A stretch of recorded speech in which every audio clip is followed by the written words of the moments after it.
नमस्कार विद्यार्थियों। आज का जो हमारा टॉपिक है वो है ऑर्गन डायग्राम। तो आज इस वीडियो में हम ऑर्गन डायग्राम से संबंधित दो बिंदुओं पर चर्चा करेंगे, जिसमें हमारा पहला बिंदु ये रहेगा कि ऑर्गन डायग्राम क्या होता है, और दूसरा बिंदु ये रहेगा कि अष्टफलकीय क्षेत्र में D1 तथा D9 इलेक्ट्रॉनिक विन्यास के लिए ऑर्गन डायग्राम किस प्रकार से बनाया जाता है। इन दो बिंदुओं पर आज हम इस वीडियो में चर्चा करेंगे। तो आपसे मेरा निवेदन है कि आप अपनी कॉपी और पेन निकाल लीजिए और बराबर नोट करते रहिए, ताकि आपको ये टॉपिक अच्छी तरह से आसानी से समझ में आ जाए। तो चलिए हम स्टार्ट करते हैं। सबसे पहले हम ये देखेंगे कि ऑर्गन डायग्राम क्या होता है। तो देखो, ऑर्गन डायग्राम क्या होता है, इससे संबंधित मैंने आपके सामने ये चार बिंदु लिख रखे हैं कि ऑर्गन डायग्राम क्या होता है इससे रिलेटेड। तो देखो, पहला बिंदु ये है कि यह एक कोरिलेशन डायग्राम होता है, यानी सह संबंध आरेख होता है, जो कि पदों की ऊर्जा तथा क्रिस्टल क्षेत्र की प्रबलता के मध्य पाए जाने वाले संबंध को चित्रित करता है। यानी ये जो ऑर्गन डायग्राम है, यह एक कोरिलेशन डायग्राम होता है, जो कि पदों की ऊर्जा तथा क्रिस्टल क्षेत्र की प्रबलता के मध्य पाए जाने वाले संबंध को चित्रित करता है। ठीक, अब दूसरा बिंदु क्या है, देखो इसमें दूसरा बिंदु मैंने ये लिखा है कि इस ऑर्गन डायग्राम का उपयोग क्या है, यानी इस ऑर्गन डायग्राम का कहां उपयोग किया जाता है। तो देखिए, tetrahedral and octahedral transition metal complexes के इलेक्ट्रॉनिक स्पेक्ट्रा में स्पिन अलाउड इलेक्ट्रॉनिक ट्रांजिशन की व्याख्या करने हेतु इस आरेख का उपयोग किया जाता है। यानी कहने का अर्थ यह है कि tetrahedral and octahedral transition metal complexes होते हैं, उनके जो इलेक्ट्रॉनिक स्पेक्ट्रा होते हैं, उन इलेक्ट्रॉनिक स्पेक्ट्रा में जो स्पिन अलाउड इलेक्ट्रॉनिक ट्रांजिशन होते हैं, उन स्पिन अलाउड इलेक्ट्रॉनिक ट्रांजिशन की व्याख्या करने हेतु इस ऑर्गन डायग्राम का यूज यानी उपयोग किया जाता है। ठीक, तीसरा बिंदु मैंने ये बताया है कि ये जो आरेख है, ये आरेख अपेक्षाकृत सरल प्रकृति का होता है। अब ये जो ऑर्गन डायग्राम है, ये सरल प्रकृति का क्यों होता है? क्योंकि इस आरेख में केवल उन ऊर्जा पदों को ही सम्मिलित किया जाता है जिनकी स्पिन मल्टीप्लाइसिटी का जो मान है वो ग्राउंड स्टेट टर्म के समान होता है। यानी कहने का अर्थ है कि इस आरेख में केवल उन ऊर्जा पदों को ही सम्मिलित किया जाता है जिनकी स्पिन मल्टीप्लाइसिटी का मान ग्राउंड स्टेट टर्म के समान होता है, और जिनकी स्पिन मल्टीप्लाइसिटी का मान ग्राउंड स्टेट टर्म के समान नहीं होता है, उन ऊर्जा पदों को इस आरेख में सम्मिलित नहीं किया जाता है। तो ये जो आरेख है, ये आरेख अपेक्षाकृत सरल प्रकृति का होता है। चौथा बिंदु देखो, मैंने क्या बताया है कि यह आरेख केवल स्पिन अलाउड इलेक्ट्रॉनिक ट्रांजिशन के लिए तथा वीक फिर लिगेंड की प्रेजेंस में ही एप्लीकेबल होता है। तो मैंने यहां आपको ऑर्गन डायग्राम से संबंधित इन चार बिंदुओं के बारे में बताया है, तो आपको अच्छी तरह से इन चार बिंदुओं को नोट करके याद रखना है। ठीक, अब हम ये देखते हैं कि अष्टफलकीय क्षेत्र में D1 और D9 इलेक्ट्रॉनिक विन्यास के लिए ऑर्गन डायग्राम किस प्रकार से बनाया जाता है। तो देखिए,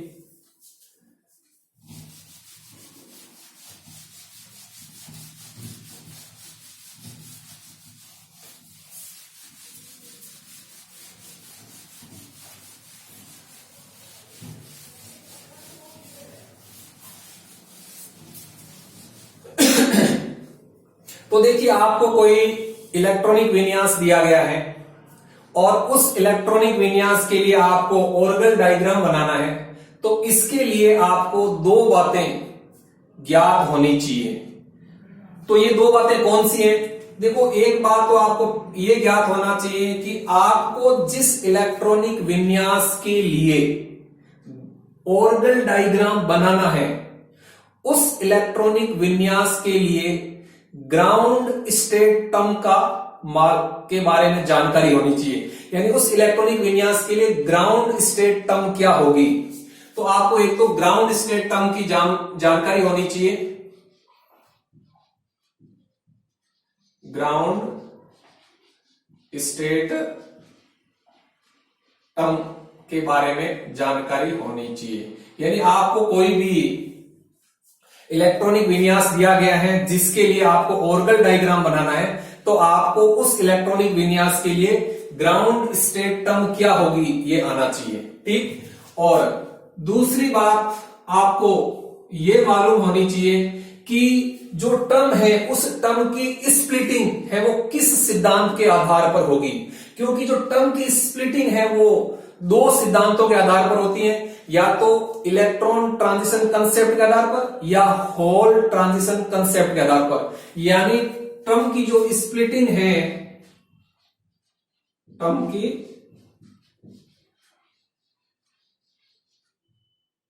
स्प्लिटिंग का सिद्धांत, यानी जो टर्म है उस टर्म की स्प्लिटिंग है क्रिस्टल क्षेत्र में, वह किस सिद्धांत के आधार पर होगी। क्योंकि जो टर्म की स्प्लिटिंग है ये दो सिद्धांतों के आधार पर होती है। यानी कोई टर्म है वह क्रिस्टल क्षेत्र में दो सिद्धांतों के आधार पर स्प्लिट होता है। एक तो होता है electron transition concept, electron transition concept, और दूसरा कंसेप्ट होता है होल ट्रांजिशन कंसेप्ट, होल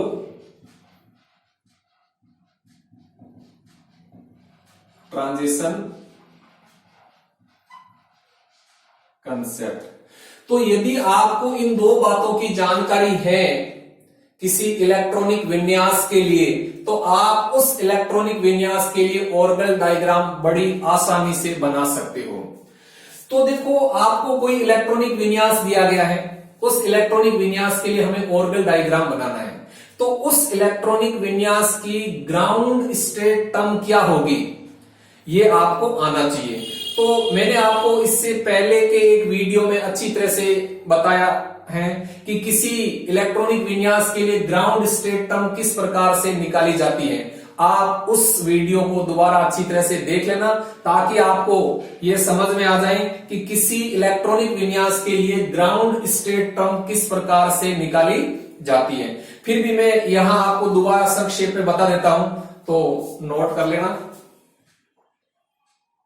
देखो, D1, D2, D3, D4, D5,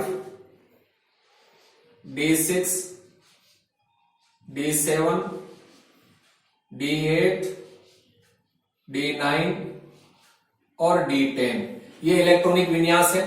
इनके लिए ग्राउंड स्टेट टर्म क्या होगी, तो देखो,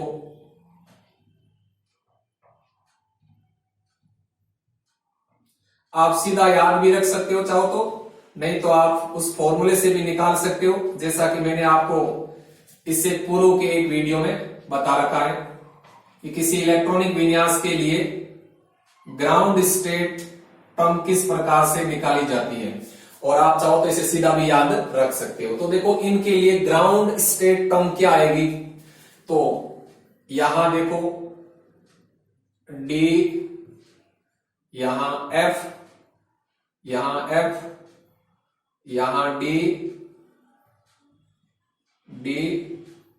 यहां S, सेम यहां लिख दीजिए डी, एफ, एफ, यहां डी और यहां एस।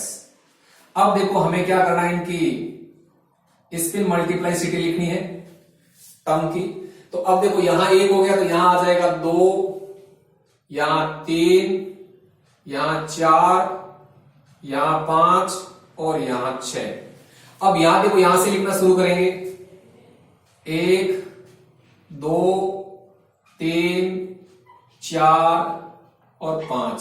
तो ये होगी D1 से लेकर D10 तक जो इलेक्ट्रॉनिक विन्यास है, इनके लिए ग्राउंड स्टेट टर्म। ठीक है, तो आप चाहो तो इसको ऐसे भी याद रख सकते हो और आप चाहो तो फॉर्मूले के द्वारा आसानी से निकाल भी सकते हो, क्योंकि मैंने इससे पहले आपको एक वीडियो में बताया है कि जो किसी इलेक्ट्रॉनिक विन्यास के लिए जो ग्राउंड स्टेट टर्म निकाली जाती है, तो उसके लिए हम एक फॉर्मूले का उपयोग करते हैं, 2s + 1l। यानी इस फॉर्मूले के आधार पर हम ग्राउंड स्टेट टर्म निकालते हैं, जहां पहले हम s का मान निकालते हैं और फिर हम l का मान निकालते हैं। यानी कैपिटल S और कैपिटल L का मान निकालने के बाद हम उस इलेक्ट्रॉनिक विन्यास के लिए ग्राउंड स्टेट टर्म है वो आसानी से लिख सकते हैं, और चाहो तो आप सीधा ऐसे याद भी रख सकते हो। ठीक, तो ये इन विभिन्न डी इलेक्ट्रॉनिक विन्यास के लिए ग्राउंड स्टेट टर्म है। अब देखो यहां आप एक दो बातें और नोट करो। यहां एक बात तो ये नोट करो आप कि D10 तथा D10-n, इन दोनों के लिए जो ग्राउंड स्टेट टर्म है, ग्राउंड स्टेट टर्म है वो सेम आएगी। ठीक, यानी Dn और D10-n इन दो के लिए जो ग्राउंड स्टेट टर्म होगी वो सेम होगी, लेकिन इनके लिए जो ऑर्गल डायग्राम होगा, ऑर्गल डायग्राम, तो इन दोनों के लिए जो ऑर्गल डायग्राम आएगा वो एक दूसरे के अपोजिट आएगा। क्या आएगा? एक दूसरे के ऑपोजिट। ठीक, यानी Dn और D10-n ये दो इलेक्ट्रॉनिक विन्यास है, इनके लिए ग्राउंड स्टेट टर्म तो सेम आएगी, लेकिन इनके लिए जो ऑर्गल डायग्राम आएगा वो एक दूसरे के अपोजिट आएगा। जैसे देखो हम यहां देखते हैं, यहां n के स्थान पर 1 ले लेते हैं, अर्थात हम D1 और D9 लेते हैं। तो D1 और D9, तो देखो D1 की ग्राउंड स्टेट टर्म क्या है? 2D, और D9 की क्या है? 2D। तो इन दोनों की ग्राउंड स्टेट टर्म तो सेम है, लेकिन जब हम D1 और D9 के लिए ऑर्गल डायग्राम बनाएंगे तो इन दोनों के ऑर्गल डायग्राम एक दूसरे के अपोजिट आएंगे, एक दूसरे के विपरीत आएंगे। कैसे आएंगे ये अभी हम देखेंगे, क्योंकि अगर इसमें टर्म की स्प्लिटिंग है वो आपकी होल ट्रांजिशन कंसेप्ट के आधार पर हो रही है, तो इस टर्म के लिए स्प्लिटिंग है वो आपकी इलेक्ट्रॉन ट्रांजिशन कंसेप्ट के आधार पर होगी। अर्थात इन दोनों इलेक्ट्रॉनिक विन्यास के लिए Dn और D10-n के लिए ग्राउंड स्टेट टर्म तो सेम होगी, लेकिन ऑर्गल डायग्राम एक दूसरे के अपोजिट आएगा, एक दूसरे के विपरीत आएगा। जैसे देखो आप ये भी, जब आप ले n के स्थान पर 2 ले लो, अर्थात D2, ठीक, D2 और यहां कितना आ जाएगा? 10 में से 2 8, तो D2 और D8, तो देखो दोनों ग्राउंड स्टेट टर्म सेम है, लेकिन जब आप दोनों के ऑर्गल डायग्राम बनाओगे तो दोनों के ऑर्गल डायग्राम है वो एक दूसरे के अपोजिट होंगे। ठीक, उसी प्रकार से मान लीजिए आपने D3 लिया, देखो D3 है, तो यहां D3 है तो यहां कितना आएगा? D7 आएगा। तो देखो D3 और D7 दोनों का ग्राउंड स्टेट टर्म सेम है, लेकिन जब आप इन दोनों के लिए ऑर्गल डायग्राम बनाएंगे तो दोनों के ऑर्गल डायग्राम एक दूसरे के अपोजिट आएंगे, एक दूसरे के विपरीत आएंगे।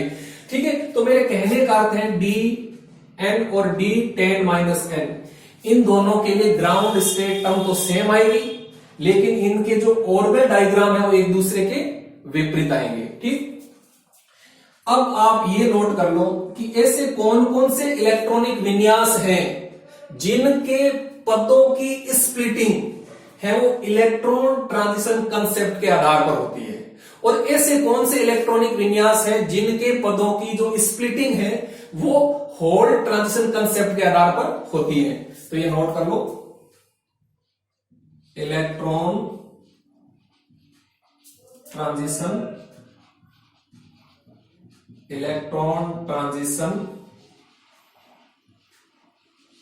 कंसेप्ट। तो देखो इलेक्ट्रॉन ट्रांजिशन कंसेप्ट के आधार पर किन इलेक्ट्रॉनिक विन्यास के पदों की स्प्लिटिंग होती है, वो होती है देखो D1, D2, इसके बाद में D6 और D7। ये जो चार इलेक्ट्रॉनिक विन्यास है D1, D2, D6 और D7, इन इलेक्ट्रॉनिक विन्यास के पदों की जो स्प्लिटिंग है वो इलेक्ट्रॉन ट्रांजिशन कंसेप्ट के आधार पर होगी। ठीक, और hole transition concept, whole transition concept के आधार पर देखो किन इलेक्ट्रॉनिक विन्यास के पदों की स्प्लिटिंग होती है। तो यहां देखो आपके आ जाता है D3, D4, D8 और D9। ये जो चार इलेक्ट्रॉनिक विन्यास है D3, D4, D8 और D9, इन इलेक्ट्रॉनिक विन्यास के पदों की जो स्प्लिटिंग है वो होल ट्रांजिशन कंसेप्ट के आधार पर होगी।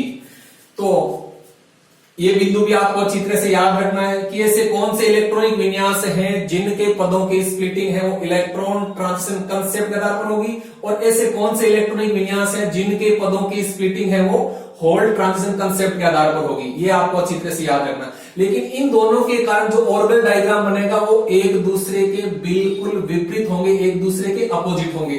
ठीक, तो इस प्रकार से ये बात आपको अच्छी तरह से याद रखनी है कि आपको किसी भी इलेक्ट्रॉनिक विन्यास के लिए ऑर्बिटल डायग्राम बनाना है तो आपको दो बातें अच्छी तरह से मालूम होनी चाहिए। पहली बात तो आपको ये मालूम होनी चाहिए कि उस इलेक्ट्रॉनिक विन्यास के लिए ग्राउंड स्टेट टर्म क्या है। ठीक है, और दूसरी बात आपको ये मालूम होनी चाहिए कि जो टर्म की स्प्लिटिंग है वो किस सिद्धांत के आधार पर होगी। अगर आपको ये दोनों बातें अच्छी तरह से मालूम है तो आप किसी भी इलेक्ट्रॉनिक विन्यास के लिए ऑर्बिटल डायग्राम है वो बड़ी आसानी से बना सकते हैं। जैसे अब हम बनाते हैं, देखो ऑर्बिटल डायग्राम देखिए,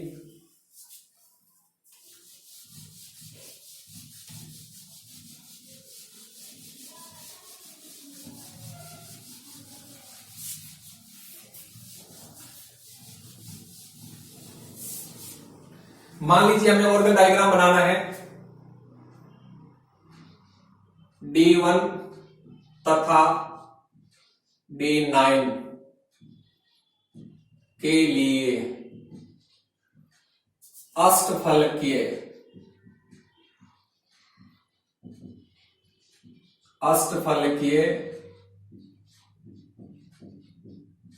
क्षेत्र में ऑर्बिटल डायग्राम बनाना। ऑर्बिटल डायग्राम बनाना तो अच्छी तरह से समझना, वेरी वेरी इंपॉर्टेंट है, ध्यान रखना। अष्टफलकीय क्षेत्र में D1 और D9 इलेक्ट्रॉनिक विन्यास के लिए ऑर्बिटल डायग्राम किस प्रकार से बनाया जाता है ये देखिए अच्छी तरह से। तो हमें सबसे पहले क्या करना है, देखो हमें सबसे पहले एक हॉरिजेंटल यानी वर्टिकल लाइन बना लो पहले, और उसके बाद में हॉरिजेंटल लाइन बना लो इस तरह से। ठीक, यानी आपको क्या करना है, एक हॉरिजेंटल लाइन इस तरह से और एक वर्टिकल लाइन बना लो। अब आपको क्या करना है, यहां लिख दो 0 और इधर लिख दो क्रिस्टल क्षेत्र की प्रबलता। क्रिस्टल क्षेत्र की प्रबलता जो कि इधर जाने पर इंक्रीज हो रही है। और इस साइड में भी लिख दो क्रिस्टल क्षेत्र की प्रबलता, क्रिस्टल क्षेत्र की प्रबलता जो इधर जाने पर इंक्रीज हो रही है। ठीक, और ये 0 है। अब देखो अपने पास में दो इलेक्ट्रॉनिक विन्यास है, हम चाहे तो दोनों का अलग अलग भी बना सकते हैं, दोनों का एक साथ भी बना सकते हैं, लेकिन हम यहाँ क्या कर रहे हैं, इन दोनों का ऑर्बिटल डायग्राम एक साथ बना रहे हैं, क्योंकि इन दोनों की ग्राउंड स्टेट टर्म तो सेम होगी, लेकिन इन दोनों के जो ऑर्बिटल डायग्राम होंगे वो एक दूसरे के अपोजिट होंगे, एक दूसरे के विपरीत होंगे। इसीलिए जब हम इन दोनों के ऑर्बिटल डायग्राम एक साथ बनाए तो हमें ज्यादा अच्छी तरह से समझ में आएगा। देखो तो अब देखो इन दोनों के लिए ग्राउंड स्टेट टर्म क्या होती है, अभी हमने थोड़ी देर पहले देखा था। इन दोनों के लिए जो ग्राउंड स्टेट टर्म होती है वो होती है 2D। क्या होती है? 2D होती है। ठीक, इधर हम बना लेते हैं D1 के लिए और इधर हम बना लेते हैं D9 के लिए। ठीक, अब देखो D1 के लिए हम ऑर्बिटल डायग्राम बना रहे हैं, तो D1 के लिए जो पद की स्प्लिटिंग है क्रिस्टल क्षेत्र में वह होती है इलेक्ट्रॉन ट्रांजिशन कंसेप्ट के आधार पर। यानी यहां जो पद की स्प्लिटिंग होगी, यानी टर्म की जो स्प्लिटिंग होगी वो होगी इलेक्ट्रॉन ट्रांजिशन कंसेप्ट के आधार पर। और इस साइड में जो टर्म की स्प्लिटिंग होगी, यानी पद की जो स्प्लिटिंग होगी क्रिस्टल क्षेत्र में वह होगी whole transition concept, whole transition concept का नाम। ठीक, अब देखिए हम पहले इसको बनाते हैं, इसका जो बनेगा इसका अपोजिट यहां बनेगा। तो अब देखिए यानी जो 2D टर्म है यह है D1 इलेक्ट्रॉनिक विन्यास के लिए क्रिस्टल क्षेत्र में किस प्रकार से स्प्लिट होती है। तो देखिए जिस प्रकार से अष्टफलकीय क्षेत्र में D ऑर्बिटल्स की स्प्लिटिंग होती है, ठीक उसी प्रकार से यहां भी 2D टर्म की D1 इलेक्ट्रॉनिक विन्यास के लिए अष्टफलकीय क्षेत्र में स्प्लिटिंग होगी। मैंने आपको पूर्व के एक वीडियो में बताया था कि जब अष्टफलकीय क्षेत्र में D कक्षकों की स्प्लिटिंग होती है तो उस समय क्या होते हैं, जो D कक्षक हैं वो भिन्न ऊर्जा स्तर वाले दो समुच्चयों में विभाजित हो जाते हैं, जिसमें जो Eg ऑर्बिटल्स हैं दो वो हाई एनर्जी लेवल पर चले जाते हैं और जो T2G ऑर्बिटल्स हैं 3 वो लो एनर्जी लेवल पर आ जाते हैं। तो सेम यहां वो सेम होगा जिस तरह से अष्टफलकीय क्षेत्र में D कक्षकों की स्प्लिटिंग होती है, ठीक उसी प्रकार से इस 2D पद की स्प्लिटिंग है वो D1 इलेक्ट्रॉनिक विन्यास के लिए सेम प्रकार से होगी। तो देखो किस तरह से होगी, तो यहां आप बेरी सेंटर बना लेंगे इस तरह से और इधर भी इस तरह से बेरी सेंटर बना लेंगे। ठीक, इस तरह से। अब देखो जब इसकी स्प्लिटिंग होगी तो जो Eg ऑर्बिटल्स हैं वो हाई एनर्जी लेवल पे जाते हैं और T2G orbitals low energy level पे आते हैं। तो देखो यहां से इस तरह से और ये इस तरह से आ जाते हैं। ठीक, तो हाई एनर्जी लेवल पर कौन जाते हैं? Eg। तो यहां पे E कैपिटल लिखेंगे, ध्यान रखना Eg। और यहां ये जो इसकी स्पिन मल्टीप्लाइसिटी 2 है तो यहां भी हम क्या लिख देंगे? 2 लिख देंगे। लेकिन यहां आपको ध्यान रखना E है वो कैपिटल लिखना है, E स्मॉल नहीं लिखना है, क्योंकि यहां हम टर्म जो पद है उसकी स्प्लिटिंग शो कर रहे हैं, यानी 2D। ठीक है, तो यहां E कैपिटल और यहां ये जो 2 है क्या स्पिन मल्टीप्लाइसिटी का मान है, और लो एनर्जी लेवल पर कौन आता है? T2G। तो T कैपिटल 2G और यहां लिख देंगे हम स्पिन मल्टीप्लाइसिटी जो है 2। ठीक, तो इस तरह से स्प्लिटिंग हो जाती है। तो यहां देखो एनर्जी गैप कितना होता है, ये ये एनर्जी गैप होता है +6 dq, और जो ये एनर्जी गैप होता है ये होता है -4 dq। ठीक, अब देखो ये हो गया ऑर्गन डायग्राम D1 के लिए, ठीक, अष्टफल के क्षेत्र में।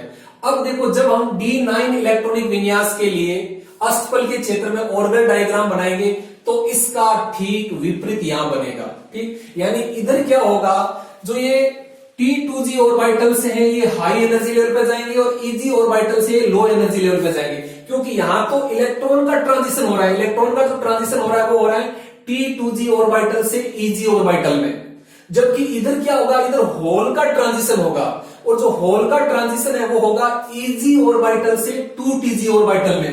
ठीक है, यानी T2g ऑर्बिटल में। तो अब देखो इधर किस तरह से बनेगा, आप स्केल से सीधी लाइन बनाएंगे यहां तो सही बनेगा, ध्यान रखना इस तरह से, और ये इस तरह से बन जाएगा ऐसे। ठीक, इसको थोड़ा सा ढंग से बना लो, ऐसे हो जाएगा। तो अब देखिए ये हो गया आपका T2g, और यहां क्या लिख दीजिए आप, 2 लिख दीजिए, और ये आपका हो जाएगा Eg, क्या हो जाएगा Eg, और यहां लिख दीजिए 2।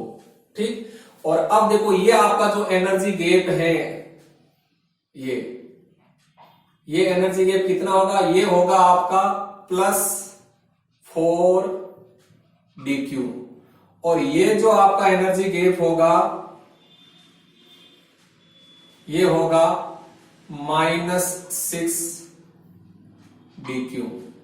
ठीक, तो इस तरह से ये ऑर्गन डायग्राम बन जाता है किसके लिए, D1 और D9 के लिए अष्टफल के क्षेत्र में ये ऑर्गन डायग्राम बन गया। तो इस तरह से बनाते हैं, ध्यान रखना।